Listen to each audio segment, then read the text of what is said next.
I was just flipping through old pictures with my nephew to show him a little of what life was like in the 1980s. What was so drastically different in experience had I grew up in the 60s? It's not like anything was new. Everything we lived with, around, and used was at least 2 or 3 generations old, save for the clothing, vehicles, and music.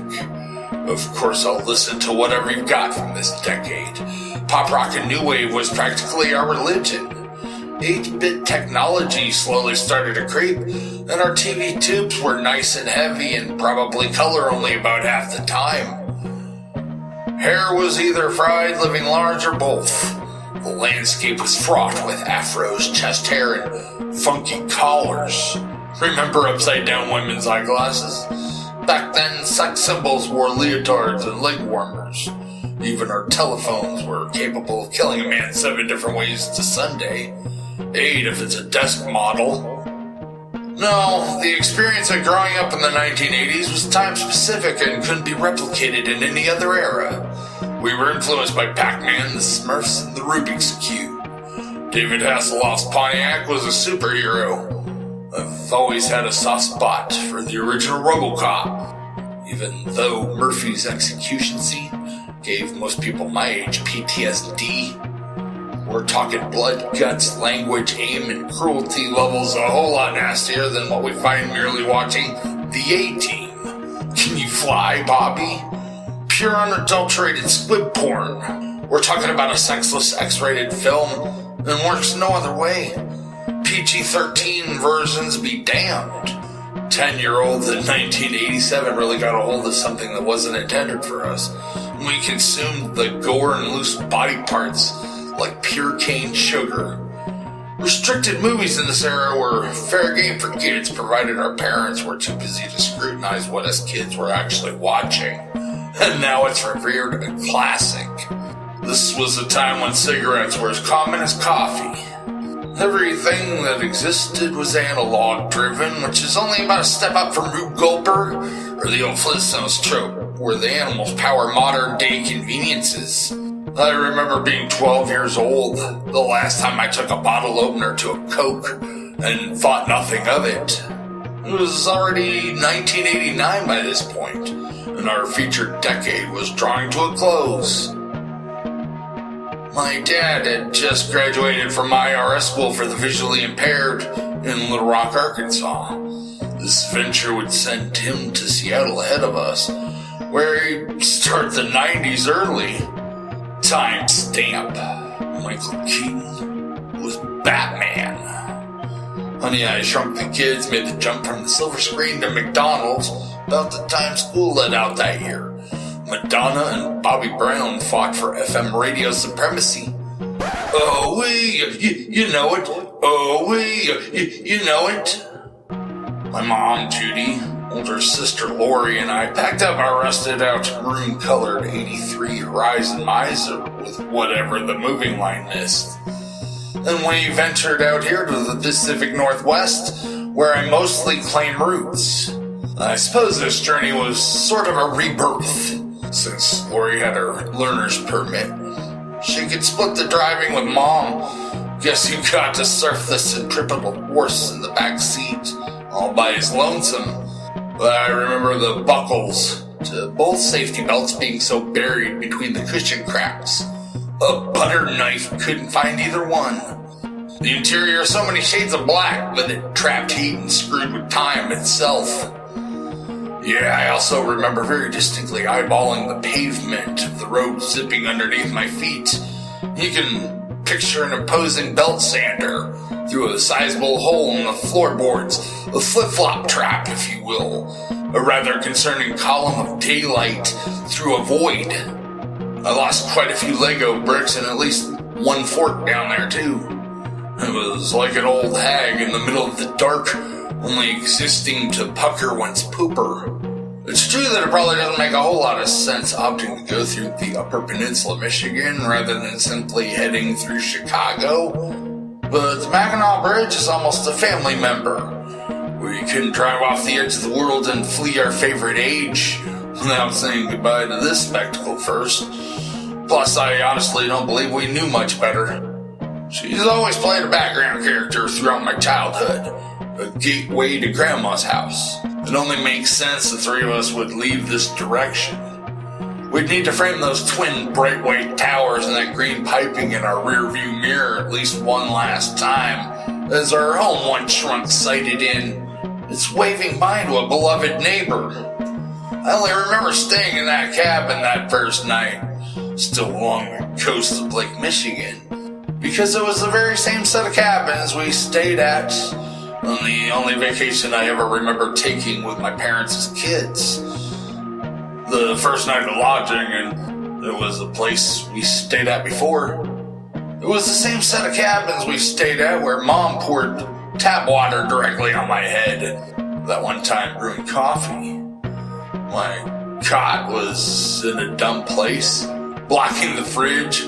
She claimed it was an accident and we believed her. That's a colloquial we. I don't care what anybody else thought. I just woke up real quick and moved my bed across the kitchen, shaking my head, throwing off some serious eyebrow vibes. Lori and our two stepsisters all shared the same twin mattress, claiming that second bedroom. Our parents got their room and I got to cozy up to the kitchen sink. A particular note on the second day, other than the number of times US 2 dipped in and out of Michigan, was the bridge between Superior, Wisconsin and Duluth, Minnesota. Major Bong's Memorial. This gem crosses the St. Louis River, which, if you're curious, has nothing to do with Missouri. The bridge sorta S-curves across the water. It janks to the left, westbound. It offers this blue suspension ribcage over the state line as its token piece of flair, before it corrects back to the right to connect to the other bank. I remember once crossing Canadian blue water. A younger Lori in the back seat with me had me convinced we'd have to boogie straight up the rails and travel the support trusses. I knew it was bullshit, but I'm looking for signs of traffic above the road anyway. I suppose that logic would see cars climbing Mackinaw's guide wires. Yeah, I guess bridges must have always sort of fascinated me. I know I've dreamed of them and they've been the object of quite a few nightmares. It could possibly be traced as far back as Grand Haven's drawbridge near where I was born. It takes you to Spring Lake, the next town over. It's dinky now that I'm an adult and look back, but it must have been every bit as fascinating to me as watching a double Ferris wheel in action before breast snapped into existence, especially when it lifted. I used to love riding across it over the simple pleasure of listening to the grid you cross making tires sing "Gulp" for a good Mississippi and a half, while the marina below peekaboos. The Holiday Inn building, the viaduct sort of ushers you past, even offers giant jujubes in its logo. I always refer to this cute little choke point as the Gulk Bridge. And I've burned a few calories pondering who was lucky enough to man the tower and pull the lever. Another example is choosing Astoria, Oregon's Tongue Point campus when I was dragged to Job Corps by a future girlfriend, strictly over its proximity to the Astoria Megler Bridge. Luckily, that happened to be where most of my friends landed. Lastly, who could forget the Chesapeake Bay Bridge as a trucker? That modern marvel turns into a tunnel periodically that ran underneath this anchored aircraft carrier sitting off the Hampton Roads the time I crossed it. Major Bong is nowhere near that elaborate. I can't imagine the reaction being much different, though. Had US 2 sprouted upside down corkscrew loops, climbed ancient pyramids, or found a crashed Starship Enterprise? Pegasus unicorns flying off the horizon be damned. These girders were a regular smorgasbord for this bad boy's eyes. I tell you, someone even gave up feeding the floor whole breadcrumbs, squeezing those potty muscles, taking it all in. I mean, I couldn't tell you definitively that I had to use the bathroom, but I'm sure with as wide as my eyes were, somebody's bladder insta-filled crusting that center hump. We had this black cassette tape that only bore one side of music. The second side was blank. Axel Leth, Stacy Q, Daryl Hall and John Oates and the Eagles in no particular order, except Harold Faltermeyer was the last track and the object of the recording. The entire rest of the side served basically as Beverly Hills Cop soundtrack foreplay. It took forever to rewind it between plays, too. We had a cat named Teddy traveling with us, and when I tell you that our car would forever be screwed after that, I'm talking about a smell so vile.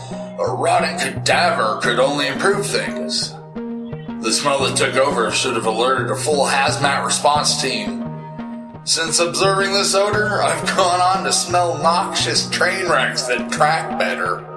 We would drug the fuck out of them and eat shit. That's all there is to it. Now, his litter would have been tolerable had we just scooped it as we went along or something.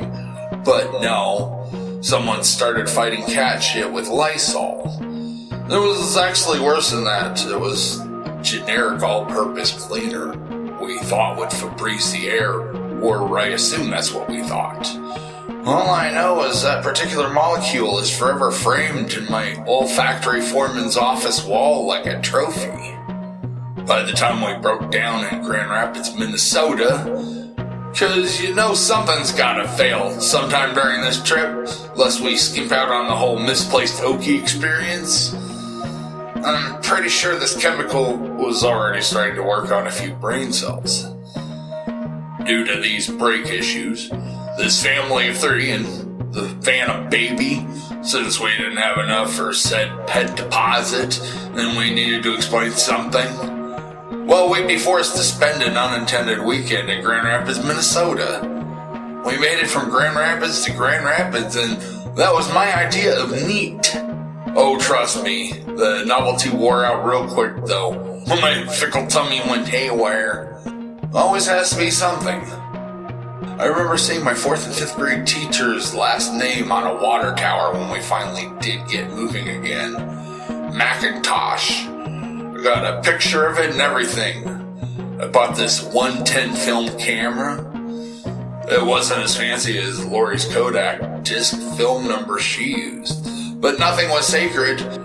Nothing more artistic than the jacket hanging up in a motel corner next to a closet door, and an inadvertent nostril close up before selfies were a thing. And the film they take up takes up valuable space on the reel too. You only get so many shots. There's no telling how long it would take to develop either. We made it as far as Minot, North Dakota before a trucker suggested we divert south to grab an actual federal-grade interstate to cross the Rockies rather than trusting a shady U.S. highway. The brakes never did work right anyway, so we found ourselves driving through North Dakota with no idea what we were in store for. Think Lewis and Clark finding out we need horses for the first time. The mountains were merely rumors on a map up to this point. We had no real concept of the landscape that awaited us. Let me tell you, the Badlands are rather gnarly if you haven't seen them firsthand. God was once kneading the earth, making biscuits, and quit. They say glaciers ripped it up like a carpet. It could be Martian territory outside those windows if you've never experienced them before. At this point, Lori had been driving for a while and shaking off her training wheels when Mom gets real interested in an exit. I've got this yellow jacket interested in me in the back seat, and I'm doing everything I can think of to usher him out the window. Well, you gotta stop, Lori. We gotta stop right here. Lori must have mistranslated that to mean we just blew past the police DUI checkpoint or something, because the three of us lurched for the windshield with no warning, and we left skid marks on the pavement. And since I'm into making this about me, it'll surprise you to find out that little son of a bitch caught me right under the chin. It turned out Mom just wanted to visit Painted Canyon. The world was actually fine. Teddy hated his leash, but Lori would attempt to drag him across the occasional parking lot to stretch him out and give the prisoner some yard time. He featured in quite a few strangers' roles filmed that stop, including the lady who asked me to please not pose with him. It was sort of rude funny. Teddy was the cutest thing she'd seen in a couple of states. I guess I sort of lose track of us a little west of Billings, Montana. I mean, we must have stayed one more night somewhere along the way. The car would break down one final time, a little over 700 miles west of this. The only thing I do remember was the scale of my world adjusting significantly with each elapsing mile. I also remember the mountains were simply from out of this world. We got detoured through Wallace, Idaho city streets because the road crews were actually using dynamite somewhere near the 90. I remember thinking that old concept sounding Old West and gunslinger-like. The single-file parade of traffic we took part in really gave us a glimpse of the past, especially when you squint hard enough. We were easily suggestible and fell for their racket when we climbed off that mountain, too. I couldn't tell you what we had, but lunch was along that main drag. We broke down in the westbound Indian John Hill rest area, and believe it or not, that might have been the luckiest thing to happen. A tow truck hauled our dead little four-door hatchback the rest of the way. Seattle, our future, can be insane to a fish out of water. From a Flintstone to a Jetson. The only thing missing were flying cars.